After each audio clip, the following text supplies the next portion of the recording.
अस्सलाम वालेकुम स्टूडेंट्स। आज का हमारा लेक्चर जो है वो अब बेसिक से थोड़ा सा ऊपर का है। वो अब मोशन की इक्वेशंस के ऊपर आ गए हैं हम लोगों ने लास्ट लेक्चर में जो किया था, एक तो लेग्रांज मल्टीप्लायर्स का मेथड था। दूसरा जो हमने थोड़ा सा देखा वो थी equation of motion of holonomic system. Lagrange multiplier को हमने बहुत ही ज़्यादा डिटेल में देखा था, उसके हमने एग्जांपल्स भी की। और लेग्रांज मल्टीप्लायर का हमने ये देखा कि उसके अंदर एक फंक्शन को उसका एक्सट्रीमा देखना हो, उसको हम कंसिडर करते हैं और साथ में हम कंस्ट्रेंट इक्वेशंस को कंसिडर करते हैं। और वहाँ से फिर हम लेग्रांज मल्टीप्लायर दो के एक अनडिटर्मिन्ड मल्टीप्लायर है, लेकिन ये कि वो हमें प्रॉब्लम सॉल्विंग में बहुत ज़्यादा हेल्प कर लेता है। अब उसी को अप्लाई करते हुए एज एन एप्लीकेशन हमने equation of motion for holonomic systems देखी कि अगर होलोनोमिक सिस्टम्स हों उसके ऊपर के कंस्ट्रेंट्स हों, ज़ाहिर है के कंस्ट्रेंट की इक्वेशन आ गई। Equation of motion for holonomic system कितनी आएंगी? वो 3n आएंगी। अब हमने वो जो 3n इक्वेशंस थी उनको कंस्ट्रेंट या तो उसको डिक्रीज करते या फिर ये है कि हम उन इक्वेशंस को इंक्रीज कर लें, कंस्ट्रेंट की वजह से जो आ रहे हैं प्रॉब्लम्स वो सॉल्व हो जाए। उसकी हेल्प से हमने वो 3n इक्वेशन निकाली। 3n इक्वेशंस कैसे निकाली वो सारा का सारा प्रोसीजर हमने किया। अच्छी खासी लंबी चीज़ें थी। और उसके बाद फिर हम अब आगे आ रहे हैं अपने बहुत ये जो equation of motion for holonomic system हमने निकालनी थी इनकी एप्लीकेशन की तरफ। पहले हमने लेग्रांज मल्टीप्लायर देखा, उसकी एप्लीकेशन देखी। पिछले लेक्चर में equation of motion for holonomic system देखी as an application of Lagrange multiplier ही। अब हम equation of motion for holonomic system की एक एप्लीकेशन देखेंगे। उसके बाद फिर हम अपने ठीक ठाक किस्म के बेसिक और कह सकते हैं कि एक मोटा सा टॉपिक है हमारा एनालिटिकल डायनामिक्स का। वो बेस से तो बहरहाल बेसिस तो हम बिल्कुल वो स्टार्टिंग की चीज़ों को कहते हैं, लेकिन ये एनालिटिकल डायनामिक्स का आप कह सकते हैं ये बुनियादी सा टॉपिक है, बहुत ज़बरदस्त सी बुनियाद है। लेग्रांज इक्वेशंस की तरफ आएंगे, लेग्रांज कोऑर्डिनेट्स की तरफ आएंगे, लेग्रांज इक्वेशन की तरफ आएंगे। तो सबसे पहले हम एप्लीकेशन देख रहे हैं equation of motion for holonomic system की। अच्छा, ये एप्लीकेशन जो है ये सिंपल पेंडुलम की है। क्वेश्चन है हमारे पास कि जी इक्वेशन ऑफ कंस्ट्रेंट आपको दे दी गई है और आपने एक पेंडुलम लेना है और उसकी लेग्रांज मल्टीप्लायर की हेल्प से इक्वेशन ऑफ मोशन निकालनी है। लेग्रांज इक्वेशन ऑफ मोशन निकालनी है या equation of motion for holonomic system निकालनी है। अब पेंडुलम है, consider a pendulum of length l। हमने एक पेंडुलम लिया, पेंडुलम लूंगी मैं और पेंडुलम रेड कलर से बना लेते हैं। क्या प्यारा सा पेंडुलम। ये एक सिंपल पेंडुलम है। पेंडुलम होता क्या है? एक लंबी सी वायर होती है और उसके नीचे एक गोला सा लटका होता है जिसको हम कहते हैं बॉब। ठीक है जी, ये एक सिंपल पेंडुलम है और इसको हम कंसिडर कर रहे हैं। और कंसिडर हम किस में कर रहे हैं? हम XY प्लेन में कर रहे हैं। ये हमारा XY प्लेन है, पेंडुलम सस्पेंडेड है, ज़ाहिर है किसी न किसी जगह पे लटका तो हुआ है ना। जहाँ पे वो सस्पेंडेड है इसको हम Y एक्सिस कहते हैं और हम कहते हैं कि ये पेंडुलम जो है वो अलोंग X एक्सिस सस्पेंडेड है। इसकी लेंथ जो है, सॉरी इसको -x ले लेती हूँ, अलोंग द पेंडुलम में +x ले। ये X एक्सिस पे लटका हुआ है, ठीक है जी, और इसके परपेंडिकुलर Y एक्सिस है। अच्छा जी, let its points of suspension be the origin of the Cartesian coordinates system. हम कहते हैं कि ये जो लटका हुआ है ये 0 0 पे लटका हुआ है, ठीक है। इक्वेशन ऑफ कंस्ट्रेंट क्या होगी? क्या हो सकता है पेंडुलम का कंस्ट्रेंट? पेंडुलम का कंस्ट्रेंट ये हो सकता है कि जी इसने जो मूव करना है इस बॉब ने, तो वो इस दायरे के अंदर अंदर मूव करेगा। ये एक सर्कल है, सर्कल ऑफ रेडियस l, ठीक है जी। इसके अलावा कहीं नहीं मूव करेगा, ये इसके ऊपर नेचुरल कंस्ट्रेंट है।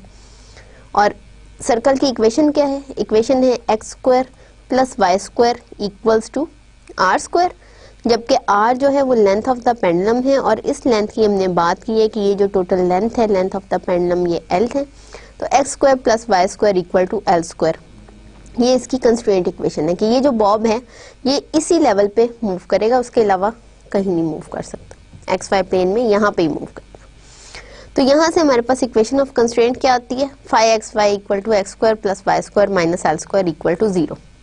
ठीक है, आपके पास सिर्फ यहाँ पे एक कंस्ट्रेंट है, एक से ज्यादा कंस्ट्रेंट नहीं है।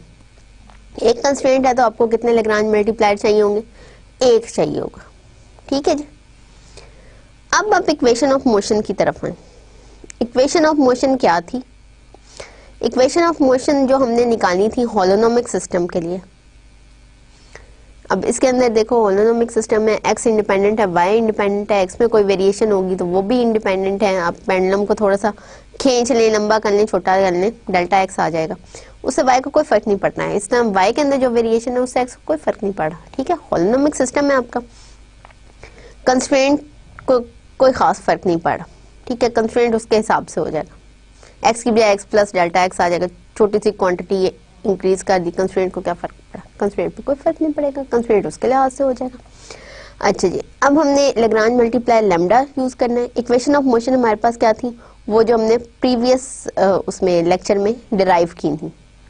हमारे पास इक्वेशन ऑफ मोशन ये आई थी, m i x i double dot equal to f i minus summation j equal to 1 to k, क्योंकि उसमें के कंस्ट्रेंट थे, lambda k lambda j partial phi j by partial x i into delta x i. ये थी हमारी equation, और ये आई हमारे पास 1 2 and so on 3n तक जा रहा था, 3n ये इक्वेशन थी।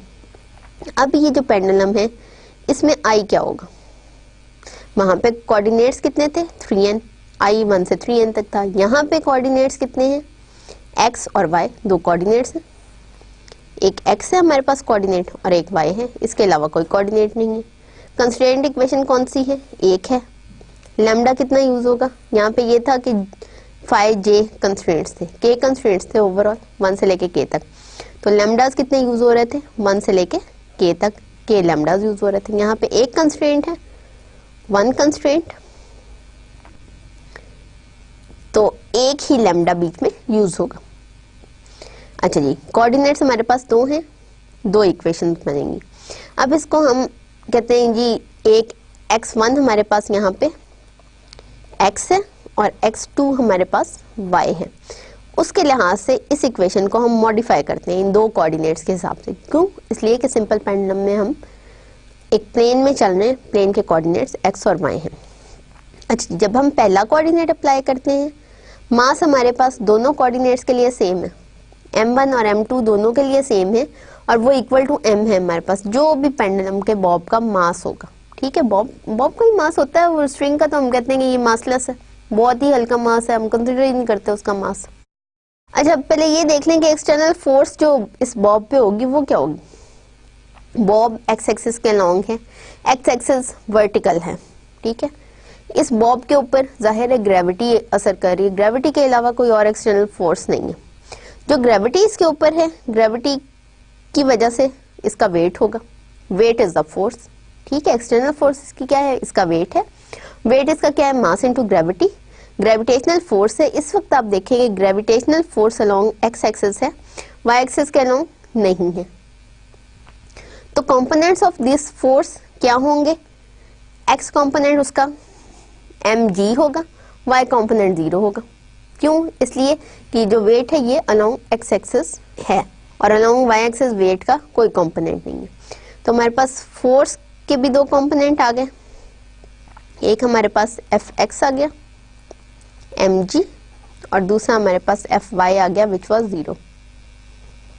अच्छा जी, अब हम आते हैं modification of equation of motion की तरफ। हमारे पास यहाँ पे j तो 1 से 1 तक है, ठीक है, 1 ही है, तो हमारे पास फॉर j इक्वल टू 1, ये जो इक्वेशन ऑफ मोशन है ये किस में चेंज हो गई, m i x i double dot equal to f i minus lambda partial phi by partial x i delta x i में। ठीक है जी, और आई हमारे पास इस वक्त 1 और 2 है।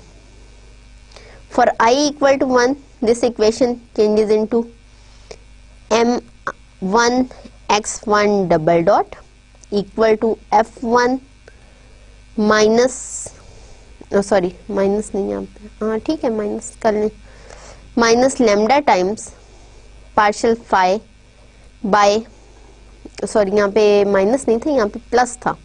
अब ये देखें ना, मुझे भी याद नहीं रहा, आपको भी याद नहीं रहा, ये तो याद रखना चाहिए ना।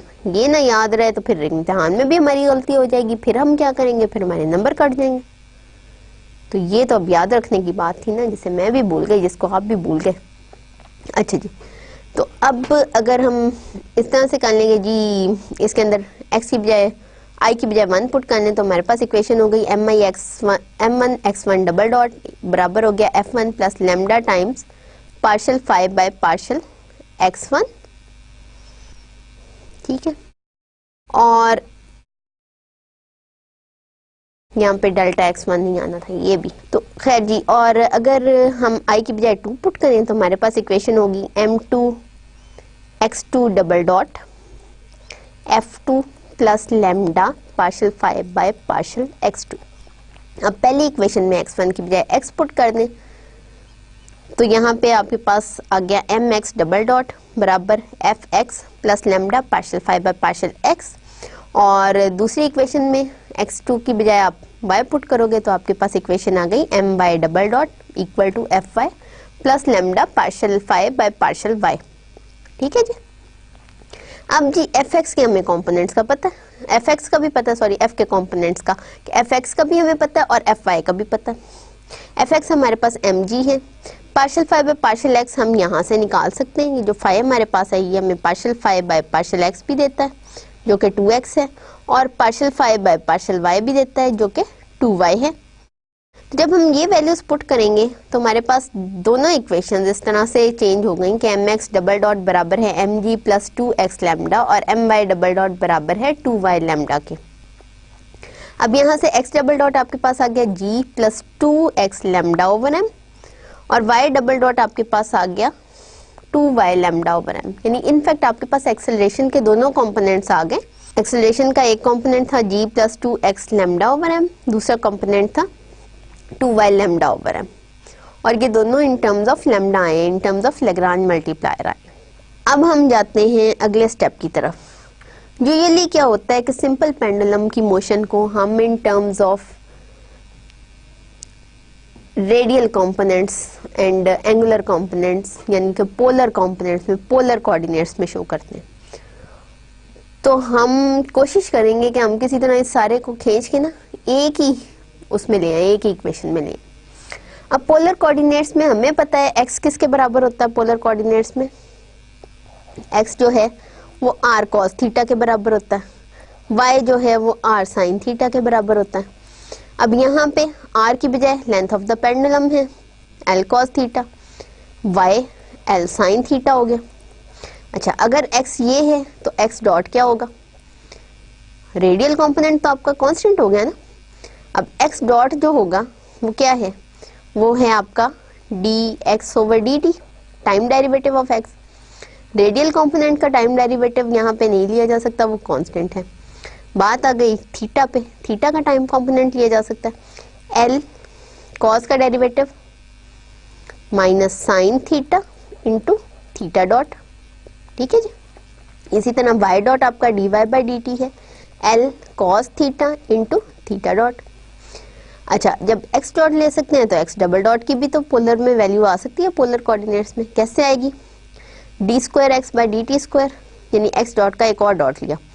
अब मेरे पास आ गया जी माइनस l, प्रोडक्ट रूल लगाएंगे, साइन का derivative cos theta, theta double dot sorry theta dot plus sign theta into theta double dot, ये आ गया।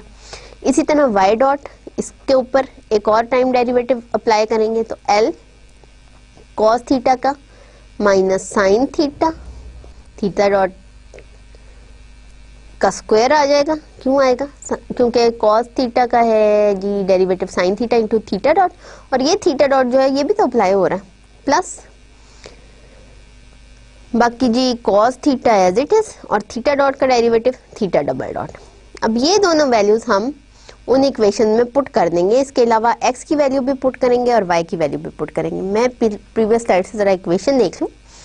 यूजली यही होता है जब हम अगले पेज के ऊपर लिखते हैं ना, तो फिर हम पलट पलट के देखते हैं, अच्छा जी पिछले पेज के ऊपर हमने क्या इक्वेशन लिखी थी, इतनी लंबी तो इक्वेशंस होती हैं और उसके बाद डिराइव करो और उसके बाद सॉल्व करो, सॉल्व करते हुए भी टाइम लगता है। जाहिर है जी हमारे पास प्रीवियस स्लाइड पे जो इक्वेशन थी वो थी x double dot equal to g plus 2 x lambda x over m, और दूसरी इक्वेशन थी y double dot equal to 2 lambda y over m। अच्छा अब मैं जरा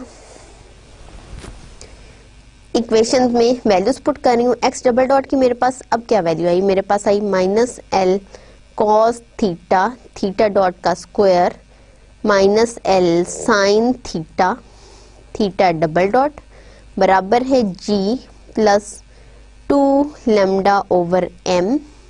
x की वैल्यू मेरे पास क्या थी, l cos थीटा। ठीक है जी। इसी तरह जब मैं y डबल प्राइम लूंगी, y डबल प्राइम मेरे पास 2 लेमडा y ओवर m के बराबर था, ये प्रीवियस इक्वेशन थी। जब इसमें वैल्यूज पुट करूंगी तो मेरे पास आ गया minus l sine theta theta dot का square minus l cos plus l cos theta theta double dot equal to 2 lambda over m l sine theta. ठीक है जी। उसके बाद जी यहाँ से मेरे पास साइन की वैल्यू आ रही है, यहाँ से मेरे पास ये हो सकता है, इस इक्वेशन को मैं इक्वेशन 1 का नाम दे रही हूँ, इस इक्वेशन को मैं इक्वेशन 2 का नाम दे रही हूँ। इक्वेशन 1 को अगर मैं सब्स्टिट्यूट मल्टीप्लाई करूँ साइन थीटा से, इक्वेशन 2 को मैं मल्टीप्लाई करूँ कॉस थीटा से, और उसके बाद मैं इक्वेशन 2 से इक्वेशन 1 निकाल लूँ, मेरे पास क्या बचेगा, चलिए देखते हैं। कॉस थीटा उसको मल्टीप्लाई करें इक्वेशन 2 से और माइनस करें साइन थीटा इंटू इक्वेशन 1। अच्छा जी, लेफ्ट हैंड साइड पे पहले मैं इक्वेशन 2 को कॉस थीटा से मल्टीप्लाई करके लिखती हूँ, minus l sine theta cos theta theta dot का square plus l cos square theta theta double dot equal to 2 lambda l over m sine theta cos theta. और जब मैं sine theta को equation 1 से multiply करती हूँ तो मेरे पास आ जाता है minus l sine theta cos theta theta dot का square minus l sine square theta theta double dot equal to g sine theta plus 2 lambda l over m sine theta into cos theta.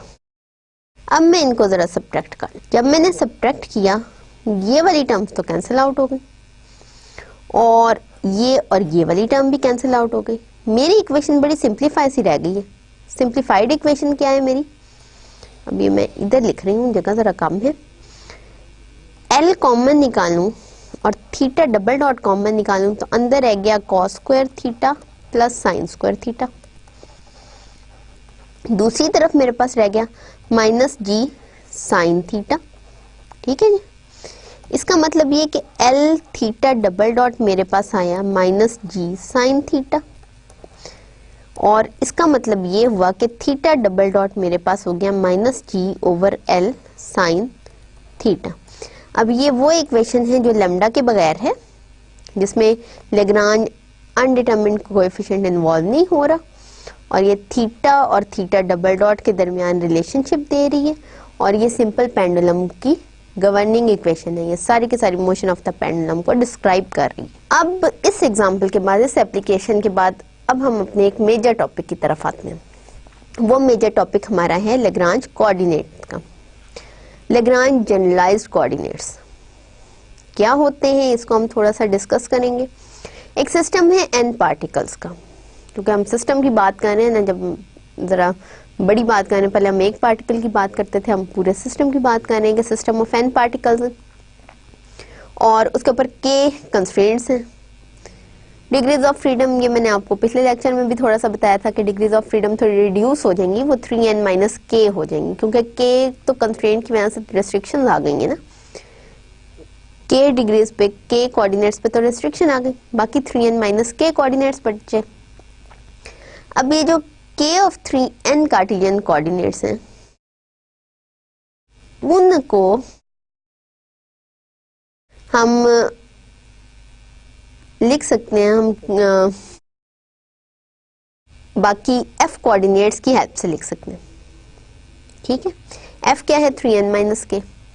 जो k dependent coordinates हैं उनको हम f independent coordinates के किसी combination में लिख सकते हैं। और कैसे लिखेंगे, कंस्ट्रेंट इक्वेशन यूज करके लिखेंगे, नहीं करते हैं ना। जैसे मैंने आपको बताया जी x square plus y square plus z square equal to r square, मैंने उस पार्टिकल को दे दी कंस्ट्रेंट इक्वेशन, तो x की value in terms of y and z आ गई।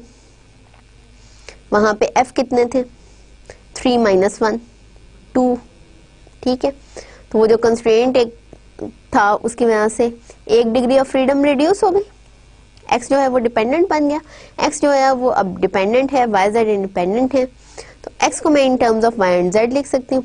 यही चीज उसने यहाँ पे कही है कि अगर k कंस्ट्रेंट्स हैं, 3n कोऑर्डिनेट्स हैं, तो f जो है वो 3n माइनस k है, और ये जो k कोऑर्डिनेट्स हैं उनको हम in terms of f coordinates लिख सकते हैं। अब ये जो f इंडिपेंडेंट कोऑर्डिनेट्स हैं, जो बिल्कुल इंडिपेंडेंट हैं, इनको हम कहते हैं कि ये जी नेचुरल कोऑर्डिनेट्स हैं, और इसको हम डिनोट कर सकते हैं x1 x2 x3 and so on xf से। अब बाकी जो सारे हैं coordinates xf plus 1 xf plus 2 and so on x3n तक, तो अगर ये फ्री कोऑर्डिनेट्स जो हैं ये आपके पास डिटरमिन होंगे, तो बाकी तो उनके लीनियर कॉम्बिनेशन में या किसी भी कॉम्बिनेशन में होंगे। ठीक है, तो अगर ये नोन हो जाए, ये f कोऑर्डिनेट्स को हम जान लें, तो बाकी सारे तो उन्हीं की टर्म्स में लिखे जाएंगे, तो वो तो खुद ब खुद पता चल जाएंगे। तो ये जो नेचुरल कोऑर्डिनेट्स होते हैं ये completely configuration of the system को डिफाइन करते हैं, कंप्लीट डिफाइन करेंगे कि पोजीशन क्या। ठीक है ना, हर पार्टिकल की पोजीशन को डिस्क्राइब करेंगे, तो इसके लिहाज से सिस्टम को भी डिस्क्राइब करेंगे। अच्छा जी, अब हम आगे क्या करते हैं, हम कहते हैं कि Q1 Q2 Q3 and so on QF जो हैं वो फंक्शंस हैं नेचुरल कोऑर्डिनेट्स के। जितने भी सिस्टम के नेचुरल कोऑर्डिनेट्स हैं उसके हम स्पेशल फंक्शंस ले लेते हैं। पहले फंक्शन को Q1 का नाम दे दिया, दूसरे फंक्शन को Q2 का नाम दे दिया, इस तरह कितने फंक्शन, F फंक्शन हमने ले लिए, जितने फ्री कोऑर्डिनेट्स थे उतने ही फंक्शन ले लिए। और हम कहते हैं कि जी ये फंक्शन हमने कुछ इस तरह से लिए हैं कि जैकोबियन अगर हम इन फंक्शंस का लेते हैं ना तो नॉन वैनिशिंग आता। ठीक है, जैकोबियन तो आपने पढ़ा हुआ, तो जैकोबियन जब हम इनका लें, इस किस्म के फंक्शंस बनाएं कि उनका जैकोबियन जो है वो नॉन वैनिशिंग हो। जैकोबियन अगर नॉन वैनिशिंग है तो इसका मतलब ये कि उन फंक्शन का इन्वर्स एग्जिस्ट कर सकता है, इन्वर्स ट्रांसफॉर्मेशन हो सकती है। ट्रांसफॉर्मेशन क्या होती है, एक कोऑर्डिनेट से दूसरे कोऑर्डिनेट सिस्टम में जाना, इसको हम कहते हैं ट्रांसफॉर्मेशन।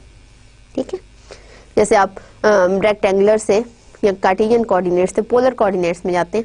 मैंने ट्रांसफॉर्मेशन आपको बताई थी कि x is equals to r cos theta, y equal to r sin theta होता है। ठीक है, यहाँ पे मैं लिखती हूँ, यहाँ पे आपको एग्जांपल दे देती हूँ ट्रांसफॉर्मेशन की। ट्रांसफॉर्मेशन क्या होता है कि अगर आप x y कोऑर्डिनेट सिस्टम में जा रहे हो r थीटा कोऑर्डिनेट सिस्टम में, तो ट्रांसफॉर्मेशन क्या है, ट्रांसफॉर्मेशन है x equal to r cos theta, y equal to r sin theta, ये ट्रांसफॉर्मेशन है। या ये भी हो सकता है कि आप r थीटा कोऑर्डिनेट सिस्टम यानी पोलर कोऑर्डिनेट से जा रहे हो रेक्टेंगुलर कोऑर्डिनेट्स में, x y कोऑर्डिनेट्स में, तो r स्क्वायर हमें पता है कि x square plus y square होती है, और थीटा हमारे पास जो है वो tangent inverse y over x होती है। अब ये वाली ट्रांसफॉर्मेशन जो एक्स वाई से आर थीटा में जा रही है और ये दूसरी ट्रांसफॉर्मेशन जो आर थीटा कोऑर्डिनेट्स को वापस एक्स वाई कोऑर्डिनेट में ला रही है, ये एक दूसरे की इनवर्स ट्रांसफॉर्मेशन है। एक ट्रांसफॉर्मेशन है, दूसरी उसकी इनवर्स ट्रांसफॉर्मेशन है। मिसाल के तौर पे अब Q1 मैं ले लेती हूँ यहाँ पे कि जी ये R है और Q2 थीटा है। तो Q1 और X और Y जो हैं ये इंडिपेंडेंट कोऑर्डिनेट्स हैं किसी भी मेरे सिस्टम के, ठीक है। तो अब आप R को देखो तो R as a function of x y है, थीटा है, थीटा भी as a function of x y है। जब इनका जैकोबियन लो तो ये नॉन जीरो होगा, नॉन जीरो होगा तो इसका मतलब ये कि इसका इनवर्स एग्जिस्ट कर सकता है, यानी आप x और y को इन टर्म्स ऑफ r और थीटा लिख सकते हो। सेम एज ओवर हियर कि अगर x r cos theta, y r sin theta है, जैकोबियन लो, जैकोबियन नॉन जीरो है, ठीक है। तो x और y को जब हम r थीटा की टर्म्स में लिख सकते हैं तो इसका मतलब ये कि r और थीटा को भी हम x y की टर्म्स में लिख सकते हैं। यही बात यहाँ की गई है कि अगर जैकोबियन नॉन जीरो है तो इनवर्स ट्रांसफॉर्मेशन एग्जिस्ट कर सकती हैं और एग्जिस्ट करेंगी तो हमारे पास x1, x2 and so on xf तक इन टर्म्स ऑफ जो फंक्शंस हमने डिफाइन किए उनकी टर्म्स में आ जाएंगे। वो फंक्शन क्या थे? Q1, Q2, Q3 and so on Qf, ठीक है। हमारे पास क्या था? सबसे पहले हमने n पार्टिकल्स का एक सिस्टम लिया है, ठीक है। सिस्टम के ऊपर हम कहते हैं k कंस्ट्रेंट्स हैं, सॉरी n पार्टिकल्स का सिस्टम है और उसके ऊपर k कंस्ट्रेंट है। जब n पार्टिकल का सिस्टम है तो उसके कोऑर्डिनेट्स कितने बने जो उस पार्टिकल्स की पोजीशन को डिफाइन करते हैं? वो 3n कोऑर्डिनेट्स हैं। उसमें से फ्री कोऑर्डिनेट्स कितने हैं? उन 3n कोऑर्डिनेट्स में से कंस्ट्रेंट, नंबर ऑफ कंस्ट्रेंट्स निकाल दें, ठीक है। कंस्ट्रेंट्स तो रिलेशनशिप दे रहे हैं ना, वो रिलेशनशिप्स निकाल दें, बाकी जो रह जाता है उसको हम f का नाम देते हैं। f आपके पास फ्री कोऑर्डिनेट्स थे। फ्री कोऑर्डिनेट्स को हम कहते हैं नेचुरल कोऑर्डिनेट्स। अब ये जो फ्री कोऑर्डिनेट्स हैं इन पे डिपेंडेंट आपने फंक्शन बना लिए। फंक्शन ऐसे बनाए, f फंक्शंस बनाए हैं। f फंक्शंस इन कोऑर्डिनेट्स के ही फंक्शन है, free coordinate of the system के फंक्शन है। और कैसे फंक्शन है कि उनका जैकोबियन नॉन जीरो है, ठीक है जी। अब जैकोबियन नॉन जीरो है तो इसका मतलब ये कि इनवर्स ट्रांसफॉर्मेशन एग्जिस्ट करती है। इनवर्स ट्रांसफॉर्मेशन एग्जिस्ट करती है तो इसका मतलब ये है कि ये जो फ्री कोऑर्डिनेट्स हैं एक्साइज, इनको हम इन Q1, Q2, Q3 and so on Qf के फंक्शन के तौर पे लिख सकते हैं। तो वही हमने यहाँ पे किया कि x1 into Q1, x1 is a function of Q1, Q2 and so on Qf, x2 भी function of Q1, Q2 and Qf तक का है और xf भी function of Q1, Q2 and so on Qf तक का है।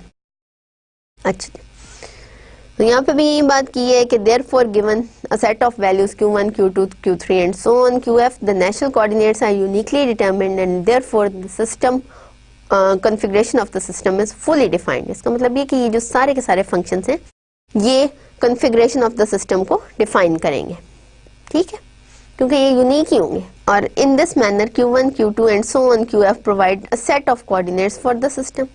ये सारे के सारे फंक्शंस जो हैं ये सेट ऑफ कोऑर्डिनेट्स के तौर पे काम करते हैं और इनको हम कहते हैं कि जनरलाइज्ड कोऑर्डिनेट्स ऑफ लैग्रांज हैं या लैग्रांज जनरलाइज्ड कोऑर्डिनेट्स। अब आपको समझ आ गई होगी लैग्रांज जनरलाइज्ड कोऑर्डिनेट्स क्या हैं। ये ऐसे कोऑर्डिनेट्स हैं जो फ्री कोऑर्डिनेट डिपेंडेंट फंक्शंस हैं। ये बजाते खुद फंक्शंस हैं, फ्री कोऑर्डिनेट्स हैं, लेकिन ये सिस्टम की कॉन्फ़िगरेशन को कम्प्लीटली डिफाइन करते हैं। ये ऐसे कोऑर्डिनेट्स हैं जो सिस्टम की कॉन्फ़िगरेशन को कम्प्लीटली डिफाइन करते हैं, though they are dependent on free coordinates and that's why the free coordinates they are dependent on these coordinates, ठीक है। तो ये लैग्रांज के जनरलाइज्ड कोऑर्डिनेट्स हैं। ये वो जनरलाइज्ड कोऑर्डिनेट्स हैं जिनको फेमस जो मैथमेटिशियन था लैग्रांज उसने डिफाइन किया। अब उसने डिफाइन किया तो उसने किसी वजह से डिफाइन किया, अब आगे इनकी जरूरत पड़ेगी, इसीलिए हमने ये बात की है। आगे है लैग्रांज की फेमस इक्वेशन ऑफ मोशन। अगर आप एक सिस्टम ऑफ n पार्टिकल्स को कंसिडर करते हो, ठीक है, और उसके ऊपर k इक्वेशन ऑफ कंस्ट्रेंट है। अगर k इक्वेशन ऑफ कंस्ट्रेंट है तो फ्री कोऑर्डिनेट्स कितने हैं? 3n minus k। Degrees of freedom कितनी है? f है। तो इसका मतलब ये कि सिस्टम जो है वो f जनरलाइज्ड कोऑर्डिनेट्स से डिस्क्राइब हो रहा है। उन जनरलाइज्ड कोऑर्डिनेट्स हम यहाँ पे लैग्रांज जनरलाइज्ड कोऑर्डिनेट्स ले रहे हैं, वो f है और वो है Q1, Q2, Q3 and so on Qf, जो कि फंक्शन ऑफ टाइम भी है और फंक्शन ऑफ स्पेस वेरिएबल्स या फ्री कोऑर्डिनेट्स में भी हैं। यानी हम कहते हैं कि each of this Q I is a function of space coordinates x1 x2 and so on, और उसके अलावा ये टाइम डिपेंडेंट भी। ठीक है जी। अब हम डीएलम्बर्ट्स प्रिंसिपल से स्टार्ट करते हैं। क्यों? इसलिए कि ये जो लफ्ज आता है ना इक्वेशन ऑफ मोशन, जहां पे ये लफ्ज आए वहां पे डीएलम्बर्ट ने बेसिक प्रिंसिपल ऑफ मोशन ही दिया हुआ है। डीएलम्बर्ट की इक्वेशन जो है वो मोशन को ही डिस्क्राइब करती है। और किसकी मोशन को डिस्क्राइब करती है? हमने देखा कि एक पार्टिकल की को भी करेगी, हमने देखा कि सिस्टम की particle of system of n particles, उसकी मोशन को भी यही डीएलम्बर्ट्स प्रिंसिपल डिस्क्राइब करता है। ये पहले ले लिया, और यहाँ से अब हम आगे चलेंगे और हम इक्वेशन ऑफ मोशन लेग्रांज की जो है, जिस तरह से लेग्रांज ने डिफाइन की, उस तक पहुंचेंगे। डीएलम्बर्ट्स प्रिंसिपल हमने लिया, वो ही पुराना है, summation I equal to 1 to n f i minus m i r i double dot dot delta r i equal to 0 where r is the radius of the ith particle, ri is the radius of the ith particle, mi is the mass of the ith particle, fi is the external force acting on the ith particle. Therefore, we may write that all these ri's are dependent on q1, q2, q3 and so on, qf and time. ठीक है कि अब time भी include हो गया। अच्छा, ये time हम क्यों इंक्लूड करते हैं? टाइम के इंक्लूड करने की क्या वजह? सवाल तो ये है ना कि जी हमने फटाफट इसमें टाइम लिख लिया है, क्यों लिया, क्या वजह हो गई? वो इसलिए कि आप फिजिक्स, ये जो हम काम कर रहे हैं डायनेमिक्स, फिजिक्स का पार्ट है ना, मैकेनिक्स फिजिक्स का पार्ट है। अब फिजिक्स में आप देखो कोई भी काम हो रहा है तो हमारी इस दुनिया में, ठीक है वो स्पेस में हो रहा है, मोशन हो रही है स्पेस में हो रही है, लेकिन टाइम के अकॉर्डिंगली हो रही है। अब अपने आप को देखो, अगर आप रूम में हो तो एक दफा अगर आपकी अम्मी ने झांक के देखा, लेट अस से उसको हम कहते हैं टाइम t इक्वल टू 0, ठीक है, time t equal to 0 seconds पे आपकी अम्मी ने झांका तो आप सो रहे थे। घंटे 1.5 घंटे के बाद आपकी अम्मी ने झांका, टाइम डिफरेंट हो गया, उस वक्त आप बैठे पढ़ रहे थे। उसके 2-3 घंटे के बाद आपकी अम्मी ने झांका तो आप कुछ खा रहे थे। अब आपका हर काम किस लिहाज से हो रहा है? टाइम के लिहाज से, ठीक है। तो टाइम हमारे लिए बहुत अहम है, हमारा हर काम हमारी दुनिया में टाइम के लिहाज से होता है। मैंने लेक्चर स्टार्ट किया, कितने घंटे, जब मैंने बिल्कुल स्टार्ट लिया, मैंने कितने घंटे का लेक्चर दिया था? 0 घंटे का, ये टाइम के लिहाज से। अब अगर मुझे लेक्चर देते हुए आधा घंटा हो गया तो मैं कहूँगी जी आफ्टर 30 मिनट्स मैंने इतना लेक्चर कवर कर लिया। उससे आगे 35 मिनट के बाद मैं इतना part of the lecture cover कर चुकी थी। 40 मिनट के बाद मैं इतना part of the lecture cover कर चुकी थी। 60 मिनट्स के बाद मैंने इतना part of the subject cover कर लिया था। तो ये भी हमारा टाइम के लिहाज से। आप पेपर देते हैं तो वो भी टाइम के लिहाज से, t इक्वल टू 0 पे आप शुरू करते हैं, t इक्वल टू 3 आवर्स पे आपका पेपर खत्म होता है। तो हर चीज़ हमारी दुनिया में टाइम के लिहाज से होती है, इसलिए टाइम हमारे लिए इम्पोर्टेंट है। और यही वजह है कि हम टाइम कोऑर्डिनेट को बीच में इंक्लूड कर रहे हैं कि जिस सिस्टम है, तो सारा सिस्टम टाइम डिपेंडेंट भी तो है, टाइम के लिहाज से भी तो उसके अंदर एनर्जी चेंज हो रही है, उसके अंदर उसका मोमेंटम चेंज हो रहा है, हर चीज़ तो हम टाइम के लिहाज से ले रहे हैं। तो इसलिए हमने आर आईज को भी टाइम डिपेंडेंट कहा है कि जी एक वक्त में पार्टिकल एक जगह है, सिस्टम का एक पार्टिकल ith पार्टिकल एक वक्त में एक जगह है, दूसरे वक्त में वो उठ के यहाँ पे आ जाएगा, हो सकता है वो यूं मूव कर रहा हो, इधर आ जाए, फिर t equal to some other second में वो यहाँ पे हो, और इस तरह ये चलता जाएगा। तो ये जो आर आईज हैं ये एक्सप्रेस करते हैं, हम इसको इन टर्म्स ऑफ लेग्रांज कोऑर्डिनेट्स लिख सकते हैं और टाइम फंक्शन लिख सकते हैं। ये लेग्रांज कोऑर्डिनेट्स का भी फंक्शन है और टाइम का भी फंक्शन है। अच्छा जी, expressing the components delta ri of virtual displacement in term of general coordinates while ignoring the variation with respect to t। अगर हम कहते हैं कि जी ri डेल्टा ri लेते हैं virtual displacement, हम कहते हैं टाइम के लिहाज से virtual displacement नहीं हो रही, उसको हमने इग्नोर कर दिया, सिर्फ ये जनरलाइज्ड कोऑर्डिनेट्स के हिसाब से virtual displacement हो रही है, तो फिर हम इसको कैसे लिख सकते हैं? चेंज इन ri कैसे कर सकते हैं? आप याद करो वही बात कि जब हम r को लेते थे as a function of x and y, तो चेंज इन r कैसे लिख सकते हैं? चेंज इन r हम लिखते थे partial r by partial x, change in delta x plus partial r by partial y delta y, यही था हमारा वे। इसी तरह अगर एक्स वाई के बजाय अब हमारे पास Q1 Q2 Q3 and so on QF तक है, तो हम इसको लिख सकते हैं summation K equal to 1 to F partial r I by partial q k delta q k. आई जो है वो जाहिर है जितने पार्टिकल हैं उतने, ठीक है, n पार्टिकल है तो जाहिर है आई 1 से लेके n तक होगा। तो अब ये है कि वर्चुअल डिस्प्लेसमेंट जो है वो गिवन मोमेंट ऑफ टाइम पे होती है, स्पेशल टाइम, यानी उसके ऊपर ये कि टाइम डिपेंडेंट नहीं है, एक खास मोमेंट ऑफ टाइम में वर्चुअल डिस्प्लेसमेंट होगी। खत्म है। वर्चुअल उसको कहते हैं क्यों, इसलिए कि ये बस ख्याली सी, ये थोड़ी सी होती है, ज्यादा नहीं होती। अच्छा जी, अब कंसिडर करें summation I equal to 1 to n F i delta r i को। अब delta r i virtual displacements हैं। Virtual displacements are not dependent on time, they are dependent on coordinates only, ठीक है। अब इसके अंदर summation I equal to 1 to n as it is रहा, f i as it is रहा। आगे मैंने डेल्टा आर आई की बजाय इसकी डेफिनेशन लगा दी। डेफिनेशन क्या है, partial r I by partial q के इंटू डेल्टा क्यू के, जो मैंने पहले डिराइव की थी। अब क्या हो सकता है जी, अब आप यहाँ पे देखें तो समेशन आपका आई के ऊपर भी है, समेशन आपका के के ऊपर भी है, ठीक है। आई आपका वेरी कर रहा 1 से n तक, के आपका वेरी कर रहा 1 से f तक। नेक्स्ट स्टेप पे हमने क्या किया, हमने ये दोनों समेशंस बाहर निकाल लिए और बीच में हमने लिखा F I dot delta partial r I by partial q के इंटू डेल्टा क्यू के।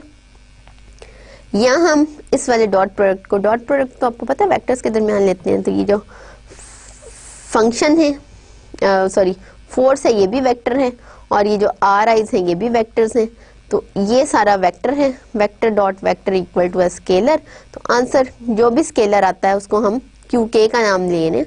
हम कह रहे हैं कि जो summation I equal to 1 to n F i partial r I by partial q k है, ये क्यू के बराबर है, और इसकी वैल्यू मैंने क्यू के पुट कर दी है। के जो है वो हमारा 1 से लेके एफ तक वेरी होता है इस क्यू के लिए, और ये हमारे पास रिजल्टेंट आ गया। ये कंपोनेंट्स ऑफ जनरलाइज्ड फोर्स है, या सिंपली हम इसको कहते हैं जो क्यू के हैं ये जनरलाइज्ड फोर्स है। जैसे अब लेग्रांज ने जनरलाइज्ड कोऑर्डिनेट्स पहले डिफाइन किए ना, अब उन्हीं कोऑर्डिनेट्स के हिसाब से उसने जनरलाइज्ड फोर्सेस डिफाइन कर ली कि ये जो क्यू के हैं ये force into partial are I by partial Q के, और ये इसका नाम उसने क्या रख दिया इस समेशन का कि ये जनरलाइज्ड फोर्सेस हैं। इससे आगे अब हम और भी जनरलाइज चीज़ों की बात करेंगे। ये जनरलाइज कोऑर्डिनेट्स हैं, उसके लिहाज से जनरलाइज फोर्सेस आपके पास आ गए। अब हम कंसिडर करते हैं, ये तो थी जी आपके ये वाला हिस्सा था आपकी, ये जो इक्वेशन थी डी नंबर्स इक्वेशन, इसका पहला हिस्सा था। डी नंबर्स इक्वेशन को अब मैं यहाँ पे खोल रही हूँ ताकि ये वाजे हो जाए। ये पहला हिस्सा है। दूसरा हिस्सा क्या है, i equal to 1 to n m i r i double dot dot delta r i equal to 0। ये आपकी डीएल नंबर्स इक्वेशन का पहला हिस्सा है, जो इस वक्त किस में चेंज हो चुका है, summation I equal to 1 to n, sorry summation k equal to 1 to f q k delta q k में इन लेग्रांज कोऑर्डिनेट। और ये क्यू के क्या है, ये जनरलाइज्ड फोर्सेस हैं, ये छोटा क्यू के जनरलाइज्ड कोऑर्डिनेट्स को शो कर। अब ये वाला दूसरा हिस्सा रह गया। अब हम आते हैं आगे दूसरे हिस्से की तरफ। अच्छा जी, अब हमने दूसरा हिस्सा देखा, अब दूसरे को भी हम उन्हीं लेग्रांज के कोऑर्डिनेट्स में लेके आएंगे। दूसरा हिस्सा देखें, दूसरा हिस्सा क्या था, summation I equal to 1 to n m i r i double dot dot delta r i. अब हमने आर आई डबल डॉट ढूंढना। आर आई डॉट किसके बराबर होता है, वी आई के बराबर होता है, वेलोसिटी के बराबर होता है, change in position with respect to time. Dot का मतलब change with respect to time, r i dot velocity के इक्वल हो गया। अब वेलोसिटी कैसे आएगी, आर आई हमें पता है कि this is the function of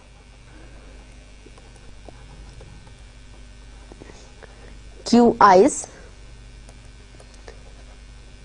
I equal to 1 to f and time इसका फंक्शन था। जब आप d r I by d t लोगे तो क्या होगा, ये आ जाएगा partial r I by partial q one d q one by d t plus so on इस तरह करके partial r I by partial q f d q f by d t plus partial r I by partial T, ये आ जाएंगी इसकी terms. यानी अगर आपका एक फंक्शन है, फंक्शन कोऑर्डिनेट्स का भी है, और कोऑर्डिनेट्स भी क्या, ये हमने जो जनरलाइज्ड कोऑर्डिनेट्स की बात की थी तो हमने यही कहा था कि ये भी हमने बात की है स्टार्ट में कि ये भी फंक्शन ऑफ टाइम है। हमने जनरलाइज्ड कोऑर्डिनेट्स भी ऐसे नहीं है जो फंक्शन ऑफ टाइम है। जब वो फंक्शन ऑफ टाइम है, जब हम partial r I by partial q one करेंगे तो क्यू वन भी तो फंक्शन ऑफ टाइम है, तो इसलिए हमारे पास d q one by d t आ गया। और इस तरह करके हम आगे वाली सारी टर्म्स ले लेंगे कि partial r I by partial q F तक जाएंगे, और क्योंकि क्यू एफ भी फंक्शन ऑफ टाइम है इसलिए D q F by d T भी इन्वॉल्व हो रहा है, और एंड पे आर आई बजाते खुद भी फंक्शन ऑफ टाइम है इसलिए उसका partial derivative with respect to time भी इंक्लूड हो रहा है। तो वेलोसिटी आपकी आ गई आर आई डॉट, और जी वेलोसिटी जो है वो बराबर हो गई है summation k equal to 1 to f, क्योंकि आपके पास एफ जनरलाइज्ड कोऑर्डिनेट्स हैं, partial are I by partial Q के dot plus partial are I by partial t. अब इसका क्या मतलब है कि जो वेलोसिटी आपके पास आ रही है वो किसका फंक्शन है, वो क्यू के का भी फंक्शन है, क्यू के डॉट्स क्योंकि इन्वॉल्व हो रहे हैं इसलिए उनके डेरिवेटिव्स का भी फंक्शन है, और टी का भी फंक्शन है। ठीक है, वेलोसिटी आपकी जो है वो जनरलाइज्ड कोऑर्डिनेट्स का फंक्शन है, ये आपके थे जनरलाइज्ड कोऑर्डिनेट्स। अब जनरलाइज्ड कोऑर्डिनेट्स को अगर आप टाइम डेरिवेटिव लें तो क्या बन जाएगा, जनरलाइज्ड वेलोसिटीज। तो क्यू के डॉट क्या है, जनरलाइज्ड वेलोसिटीज है। आपकी वेलोसिटी डिपेंडेंट किस पे है, जनरलाइज्ड कोऑर्डिनेट्स पे, जनरलाइज्ड वेलोसिटीज पे और टाइम पे। ठीक है जी। इसके अलावा हमने पार्शियल डिफरेंशिएशन जब कैलकुलस में पढ़ी थी तो एक रूल पढ़ा था, चेन रूल। उसमें हमने ये पढ़ा था कि अगर partial are i dot by partial Q के डॉट आए, यानी कि आपके पास partial are I by partial t आ रहा है और over partial Q k by partial t आ रहा है, तो ये किसके बराबर होगा, partial are I by partial T by partial Q k which is equals to partial are I by partial Q k. तो वो रूल अप्लाई हम थोड़ा सा करेंगे कि ये partial are i dot by partial Q के डॉट हम लें तो वो बराबर आता है partial are I by partial Q k का। अच्छा, ये रूल हमने देख लिया। अब हम ऑब्जर्व करते हैं एक और चीज, हमने कंसिडर किया है d by d t of are i dot dot partial are I by partial Q के, इसका टाइम डेरिवेटिव क्या। हमें चाहिए क्या, आप ये देखें हमें जरूरत किसकी थी, डीएलम्बर्ट प्रिंसिपल में are i double dot involve था, और हमने अब जो फाइंड आउट करना है हमने r i double dot into delta r आई ये फाइंड आउट करना है। ये जो सारा काम करने के पीछे जो जहन में है वो ये है कि r i double dot dot delta r आई कहीं से निकला है, और निकलना किस में चाहिए, लेग्रांज कोऑर्डिनेट में। लेग्रांज कोऑर्डिनेट्स क्योंकि हम यूज कर रहे हैं इसलिए are i double dot dot delta r i की वैल्यू हमें लेग्रांज कोऑर्डिनेट्स में या लेग्रांज वेलोसिटीज में किसी तरह हमारी निकल है या जनरली वेलोसिटीज में निकल है। अच्छा जी, अब हम ये ऑब्जर्व करते हैं कि अगर हम टाइम डेरिवेटिव लें are i dot partial are I by partial Q k का तो क्या होता है, हमें ये पता है कि डेरिवेटिव जब हम a डॉट बी पे अप्लाई करते हैं, man a and b both are vector, time derivative जब हम अप्लाई करेंगे, यहाँ ऊपर मैं लिख रही हूँ d बाई डी टी, अगर मैं a डॉट बी पे अप्लाई करती हूँ तो a डॉट डॉट बी आता है plus a dot b dot आ जाता है। यही चीज़ हम यहाँ पे अप्लाई करेंगे, time derivative product of two vectors पे अप्लाई कर रहे हैं। पहला वेक्टर आर आई डॉट है, दूसरा partial are I by partial Q k है, तो हमारे पास क्या आ गया, हमारे पास आ गया, पहले टाइम डेरिवेटिव आर आई पे अप्लाई, आर आई डॉट पे अप्लाई होगा तो आर आई डबल डॉट आ गया, दूसरा एज इट इज रहा, plus r i dot as it is रहा, टाइम डेरिवेटिव दूसरे हिस्से पे अप्लाई होगा तो d by d t of partial r I by partial q k आ गया। ठीक है जी, यहाँ से हम इस हिस्से की वैल्यू निकाल सकते हैं कि r i double dot dot partial r I by partial q k equal to derivative of this thing minus this term, ये आ गया। अच्छा, इसके अलावा derivative of d by d t of r dot dot partial r I by partial q k, ये किसके बराबर है? जो अभी हमने पिछली स्क्रीन के ऊपर या पिछली टेम्पलेट के ऊपर हमने देखा था कि ये जो partial r I by partial q k है, इसको हम लिख सकते हैं partial r i dot bye partial q के डॉट के, या इसको हम लिख सकते हैं पार्शल वी आई, क्योंकि आर आई डॉट वी आई के बराबर होता है बाय पार्शल क्यू के डॉट के। ये वैल्यू अगर मैं पुट कर दूं तो कैसा रहेगा? अगर मैं ये value instead of this thing put करती हूँ इसमें, तो मेरे पास आ गया time derivative of v i dot partial v i by partial q के डॉट। अच्छा, अब ये देखें कि v i dot partial v i by partial q के डॉट किसके बराबर है? अगर आप पार्शल बाय पार्शल क्यू के डॉट लें वी आई स्क्वायर का या वी आई डॉट वी आई का, तो किसके इक्वल हो गया? V i partial v i over partial q के डॉट प्लस दूसरा v i plus partial v i by partial q के डॉट डॉट वी आई इसका। ठीक है जी, इसका मतलब ये कि ये दोनों टर्म्स ऐड हो गई, two v i dot partial v i by partial q k, ये आ गया। इसका मतलब ये है, दिस मीन्स दैट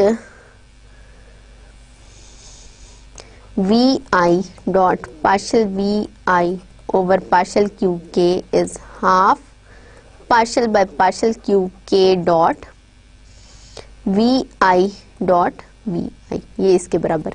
ठीक है, और यही जब हम रूल यहाँ पे पुट करेंगे तो हमारे पास ये आ गया derivative of 1/2 partial by partial q के dot v i dot v i, इसके बराबर हो गया। अब जब हम डेरिवेटिव इसका लेते हैं तो डेरिवेटिव ने हाफ को तो कुछ नहीं करना, ठीक है, हाफ स्केलर है, ये डेरिवेटिव से टाइम डेरिवेटिव से बाहर आ जाएगा, टाइम डेरिवेटिव अप्लाई होगा इस चीज पे, तो ये हमारे पास आ गया।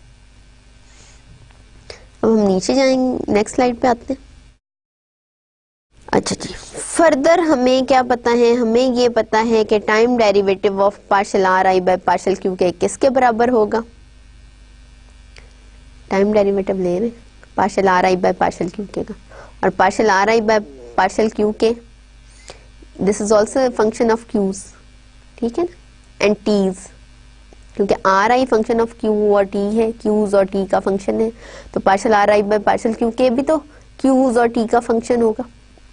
जब ये क्यूज और टी का फंक्शन होगा, ये सारा का सारा जो है ये function of q's and t's है, तो इसका मतलब ये कि जब टाइम डेरिवेटिव लेंगे तो एक दफा हम क्यू जे के हिसाब से, क्यूज के हिसाब से इसका डेरिवेटिव लेंगे, इनटू अगर हम क्यू जे के हिसाब से इस पूरे पार्ट का, इस पूरी टर्म का क्यू जे के हिसाब से डेरिवेटिव ले रहे हैं, तो into q j by d q j by d t आ जाएगा, प्लस दूसरी दफा इसका टाइम के हिसाब से लेंगे डेरिवेटिव, ठीक है, पार्शल बाय पार्शल टी के हिसाब से लेंगे। तो अब हम ले रहे हैं D by d t of partial r I by partial q k. ये अगर आप देखें तो मैंने आपको बताया कि ये जो सारा है, this is a function of Q1, Q2 and so on QF and T, ये इसका फंक्शन। पहले हम Q1 के हिसाब से इसका डेरिवेटिव लेंगे पार्शल बाय पार्शल Q1, बल्कि मैं QI के हिसाब से ले लेती हूँ, QI partial by partial RI by partial Q के, into partial Q I by partial T.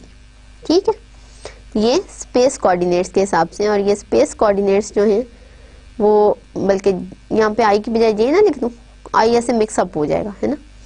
Partial by partial q j ले लेती, partial are I by partial Q k into partial q j by partial T.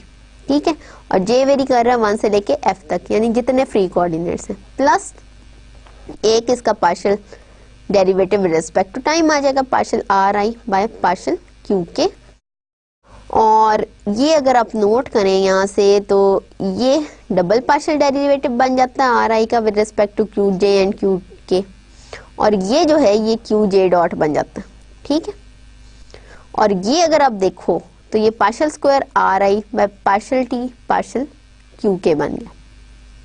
तो यही चीज यहाँ पे आ गई, ये सारी यहाँ पे आ गई। ठीक है, अब नेक्स्ट चीज हम देखते हैं। नेक्स्ट है जी, अगर D r i by d T पे पार्शियल बाय पार्शियल क्यू के अप्लाई करें तो क्या होगा। अगर आप D by d t of partial are I by partial Q के लें, या पार्शियल पहले अप्लाई कर लें और टाइम डेरिवेटिव बाद में अप्लाई करें D by d t of are आई, तो वो बराबर होता है। इन एक तो ये वैल्यू वजह है, आंसर दोनों का बराबर होगा।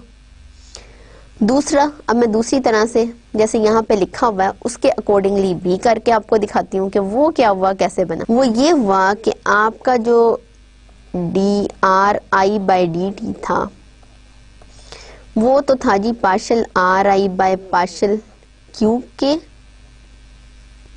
Sorry q j, summation j equal to 1 to f into partial q j by partial t plus partial are I by partial t, ये था।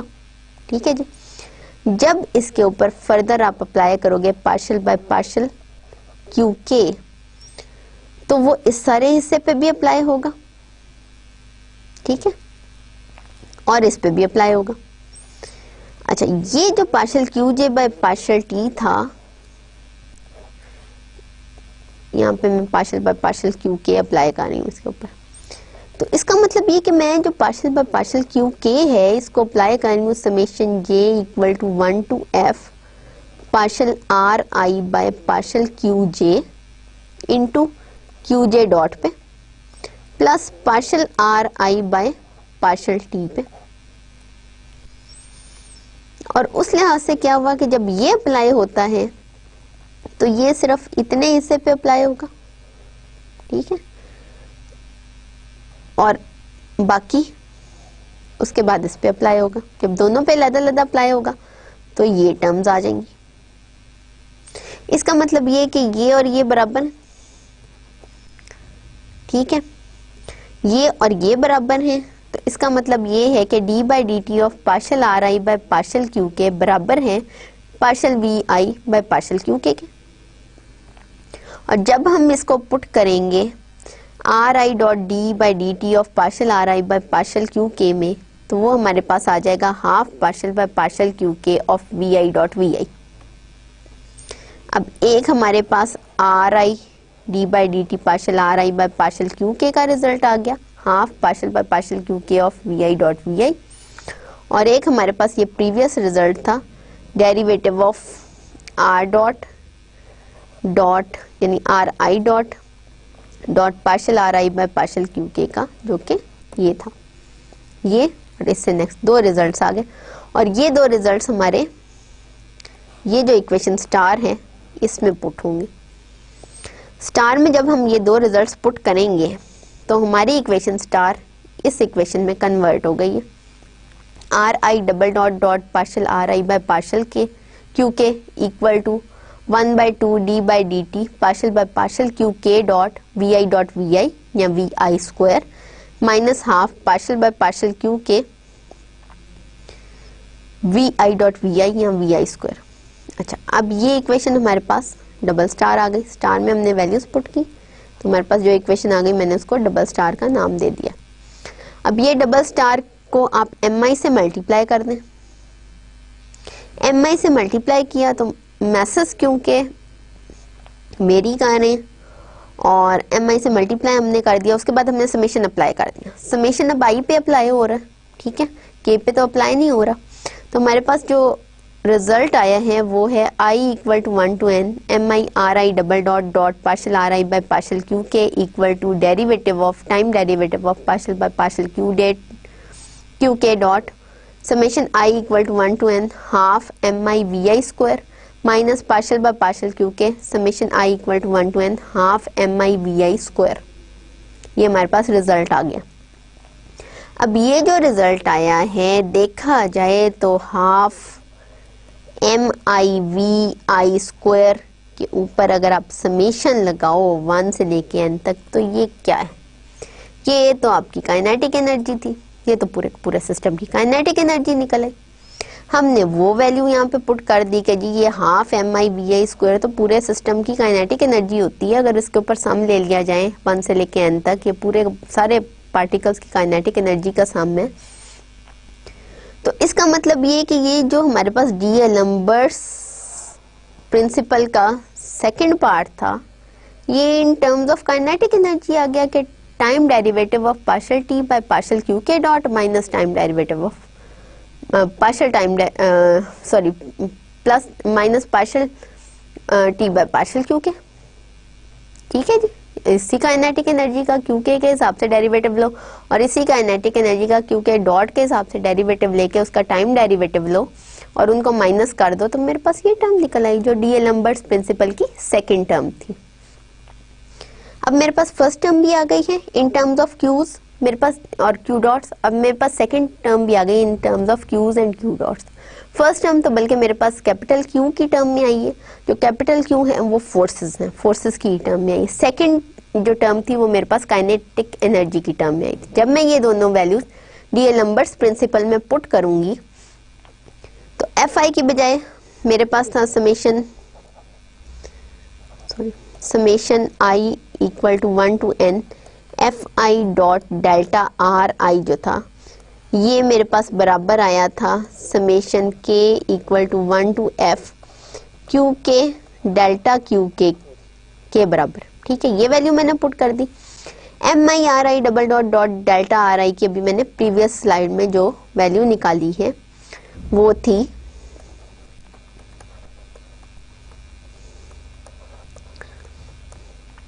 D by d t of partial t by partial q के dot minus partial t by partial q के, और इसके ये summation की है, summation I equal to 1 to n m i r i double dot dot delta r i की ये value है इन टर्म्स ऑफ क्यू के, और समेशन के जो है वो 1 से लेके f तक डिग्रीज ऑफ फ्रीडम तक वेरी कर इनटू डेल्टा क्यू के, ये था। अच्छा, अब ये दोनों वैल्यूज मैंने ये वाली वैल्यू और ये वाली वैल्यू पुट की डी-एलम्बर्ट्स प्रिंसिपल में, तो मेरे पास ये आ गया। ये पूरी की पूरी टर्म जो है ये जनरलाइज्ड फोर्सेस, जनरलाइज्ड कोऑर्डिनेट्स और जनरलाइज्ड वेलोसिटीज में आ गई। इसका मतलब ये है कि जनरलाइज्ड फोर्सेस को हम in terms of kinetic time derivative of kinetic energy with respect to time derivative of partial by partial Q के dot of the kinetic energy minus partial by partial Q k of kinetic energy की form में लिख सकते हैं, where k is 1 2 3 4 and so on f. यानी कि ये जो एफ इंडिपेंडेंट लेग्रांज कोऑर्डिनेट्स थे उसकी हेल्प से हमने लेग्रांजियन फोर्सेस को लिख दिया, जनरलाइज्ड फोर्सेस को लिख दिया in terms of generalized coordinates and generalized velocities. तो ये जो इक्वेशन है, जो जनरलाइज्ड फोर्सेस की इक्वेशन है, ये लेग्रांज इक्वेशन ऑफ मोशन कहलाती है। ये फाइनली लेग्रांज ने इक्वेशन ऑफ मोशन हमें दी थी। अब हम आगे आ जाते हैं कि जी अगर फोर्स एफ आई है और हम कहते हैं कि फोर्स जो है वो डिराइव हो सकती है एक पोटेंशियल फंक्शन से। पोटेंशियल फंक्शन क्या है? हम अज्यूम करते हैं कि पोटेंशियल फंक्शन जो है वो v है, it is dependent on x, y and z I's. तो हम एफ आई फोर्स को लिख सकते हैं minus partial V by partial x I minus partial V by partial Y I minus partial V by partial Z I. Reason इसकी क्या है? Reason इसकी ये है कि हमें पता है कि forces del V with negative sign इसके बराबर होती है। ये हमने जनरल जो था हमारा रिजल्ट इसको यूज किया है कि अगर फोर्स जो है वो माइनस डेल वी के बराबर है, सॉरी ये v तो दायरा वेक्टर नहीं होगा, ये पोटेंशियल है, ठीक है। डेल जो है ये वेक्टर है। फोर्स जो है हमारी माइनस डेल v के बराबर है और डेल उसके अंदर है आपका प्यारा सा वेक्टर और v जो है वो आपका स्केलर है, वो आपका पोटेंशियल फंक्शन है। तो फोर्स माइनस डेल वी के बराबर है। जब आप फोर्स के कंपोनेंट्स लगाएंगे तो वो एफ आईज आएंगे, डेल के कंपोनेंट्स आएंगे वो partial x I partial Y I partial Z I's आएंगे। वी एज इट इज रहेगा, V is a function of X I's Y and Z I's और आपके पास फोर्स की ये इक्वेशन आ जाती है। Further partial are I by partial Q k अगर हम देखें वो किसके बराबर है? Partial x i by partial Q k, partial Y i by partial Q k, partial z i by partial Q k, ये भी हमें पता।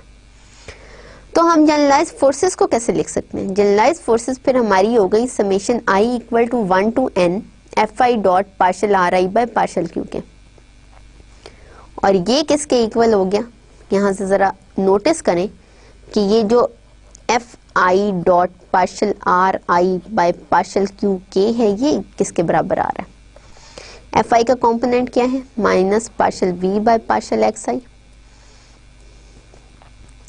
Minus partial we by partial Y I minus partial we by partial z i. इसका हम dot product लेने partial x i by partial Q k, partial Y i by partial Q k, partial z i by partial Q k साथ। जब इनके dot product लेंगे किसके बराबर आएगा? Minus partial we by partial Q के।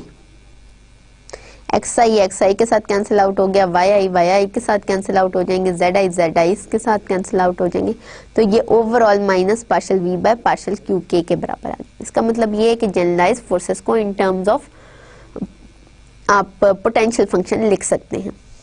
Further हमें ये पता है कि पार्शियल वी जो है, ये जो पोटेंशियल फंक्शंस हैं, ये सिर्फ जनरल कोऑर्डिनेट्स के फंक्शंस हैं, जनरल वेलोसिटीज के फंक्शंस नहीं है। जब ये जनरल वेलोसिटीज के फंक्शन नहीं है तो partial we by partial Q के डॉट जो है वो इक्वल टू 0 होगा। तो इसका मतलब ये है कि हम इस partial T by partial Q के डॉट को partial T by partial Q के dot minus partial we by partial Q के डॉट लिख सकते हैं, क्योंकि अगर 0 ऐड कर दें या सब्ट्रैक्ट कर दें कोई फर्क तो नहीं बनेगा। यानी we can write it as partial T by partial Q के डॉट जो हमारे पास है उसको मैं इस तरह लिख सकती हूँ, partial T by partial Q के डॉट माइनस 0, और 0 की बजाय मैं ये लिख सकती हूँ partial T by partial Q के dot minus partial we by partial Q के डॉट, और इसको मैं लिख सकती हूँ पार्शियल बाय पार्शियल क्यू के dot of t minus v. अब इसका मतलब ये और ये बराबर है, यही चीज यहाँ पे लिखी हुई। अच्छा, अब जो लेग्रांज इक्वेशन ऑफ मोशन है वो किसके बराबर हुई? हमें ये पता था कि लेग्रांज इक्वेशन ऑफ मोशन है Q k equal to this. अब क्यू के की बजाय क्यू के की value in terms of potential vector लगा दी, ठीक है। तो ये जो काइनेटिक एनर्जी की फॉर्म में थे पार्ट, वो बराबर हो गया पोटेंशियल एनर्जी के क्यू के लिहाज से डेरिवेटिव के नेगेशन के बराबर। इसको मैं इस साइड पे ले आऊंगी, यहां से आ जाता है d by d t of partial T by partial Q के dot minus partial T by partial Q k plus partial we by partial Q k equal to 0। और इधर से अगर मैं आगे चलूं तो d by d t of, इसकी बजाय मैंने प्रीवियस स्लाइड में ये देखा कि मैं t की बजाय t माइनस वी भी लगा देती हूँ और ये time derivative with respect to Q के डॉट है तो उससे कोई फर्क नहीं पड़ता। तो मैं यहाँ पे पार्शियल बाय पार्शियल क्यू के डॉट टी माइनस वी लिख रही हूँ, माइनस ये दोनों टर्म्स मिलके क्या बनेंगी, पार्शियल बाय पार्शियल क्यू के, और बीच में क्या रह जाएगा, T minus V equal to 0। ठीक है जी। अब हमने इस t माइनस वी के लिए एक स्पेशल फंक्शन डिफाइन कर ली है जिसको हम लेग्रांजियन फंक्शन कहते हैं या हम काइनेटिक माइनस पोटेंशियल फंक्शन कहते हैं। ठीक है। अब ये फंक्शन क्या है, इसको हमने t माइनस वी का नाम दे दिया है कि t is the kinetic energy, this kinetic energy is dependent on the Lagrangian coordinates and Lagrangian velocities. v is the potential energy and this potential function is dependent on Lagrangian coordinates only। उनका जो difference है उसको हमने Lagrangian का नाम दिया है। तो Lagrangian equations of motion of second kind कौन सी हो गई हैं, d by dt of partial L by partial qk dot minus partial L by partial qk equal to 0। ये हमारे पास Lagrangian equation of motion आई है। अब हम इसको थोड़ा सा समराइज करते हैं कि हम चले कहाँ से थे। हमने जी सबसे पहले देखा कि एप्लीकेशन हमने की थी उसकी equation of motion of holonomic system की, कि जी हमने एक ले लिया पेंडुलम, पेंडुलम का ज़ाहिर बॉब भी है और पेंडुलम की लेंथ L है, उसको हमने कहा जी ये सिस्टम हॉलोनोमिक है और इसके ऊपर इक्वेशन ऑफ मोशन जो है वो अप्लाई होती हैं और इसकी हम इक्वेशन ऑफ मोशन निकाल लेते हैं। हमने उसके अंदर बीच में यूज़ किए थे लेग्रांजियन मल्टीप्लायर और लेग्रांज मल्टीप्लायर की हेल्प से हमने उस सारे सिस्टम को सॉल्व किया। फर्दर हम आ गए लेग्रांज कोऑर्डिनेट्स पे। हमने कहा जी कुछ कोऑर्डिनेट्स ऐसे होते हैं जो कि फ्री कोऑर्डिनेट्स या नेचुरल कोऑर्डिनेट्स पे डिपेंडेंट होते हैं और वो उनके रिलेशनशिप्स होते हैं कुछ, उनको हम कहते हैं लेग्रांज कोऑर्डिनेट। और ये कितने होते हैं, ये उतने ही होते हैं जितने हमारे पास free coordinate of the system होंगे। ठीक है, डिग्रीज ऑफ फ्रीडम जितनी होंगी उतने वो फंक्शंस होंगे, उन फंक्शंस को हम लेग्रांज जनरलाइज्ड कोऑर्डिनेट्स कहते हैं। अब उनके टाइम डेरिवेटिव्स आ गए तो लेग्रांज जनरलाइज्ड वेलोसिटीज आ गई। ठीक है, उसके बाद फिर हम आ गए कि जी वहाँ से फिर हम फोर्सेस को भी डिटेक्ट कर सकते हैं और डीएलम्बर्ट्स प्रिंसिपल था, उसके अंदर हमने वैल्यूज पुट की और वहाँ से हमने लेग्रांज जनरलाइज्ड फोर्सेस या सिर्फ जनरलाइज्ड फोर्सेस जिनको हम कहते हैं वो निकालनी, जनरलाइज्ड फोर्सेस निकालनी। उसके बाद हमने आगे बात की कि जी ये जो डीएलम्बर्ट्स प्रिंसिपल है इसको लेग्रांज के कोऑर्डिनेट्स में एक्सप्रेस किया जा सकता है, लेग्रांज की फोर्सेस में एक्सप्रेस किया जा सकता है और लेग्रांज की वेलोसिटीज के लिहाज से इसके डेरिवेटिव बीच में आ सकते हैं। वो हमने फॉर्म निकाल ली कि डीएलम्बर्ट्स प्रिंसिपल को, इक्वेशन ऑफ मोशन को हमने in terms of Lagrangian coordinates, Lagrangian velocities and Lagrangian forces लिख दिया। वहां से हमारे पास क्या आ गया, Lagrangian forces in terms of kinetic energy, उनके derivative with respect to time और उनका उनके derivative with respect to Lagrangian coordinates और उनके derivative with respect to Lagrange generalised velocities, वो आगे बीच में इन्वॉल्व हो गए और उसके हेल्प से हमने जनरलाइज्ड फोर्सेस की वैल्यूज निकालनी कि जी जनरलाइज्ड फोर्सेस को इस तरह से लिखा जा सकता है। फर्दर हमने क्या किया, हमने कहा जी जनरलाइज्ड फोर्सेस हैं तो forces are related to the potentials. ठीक है, अगर एक फोर्स हो तो हम उसको del of the potential vector लिख सकते हैं। जब हम उसको del of the potential vector लिख सकते हैं तो क्यों ना हम लेग्रांजियन फोर्सेस को भी ऐसे ही लिखें।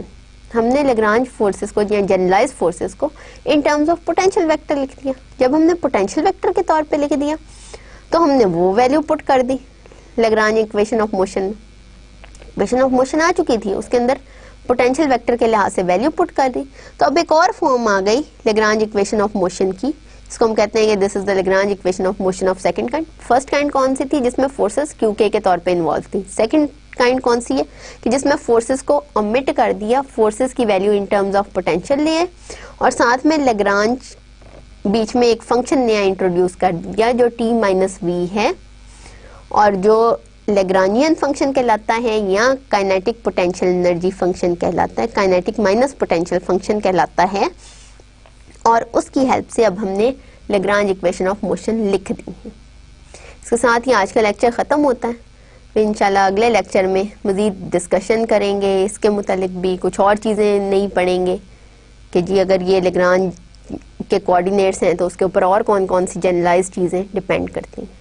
Thank you.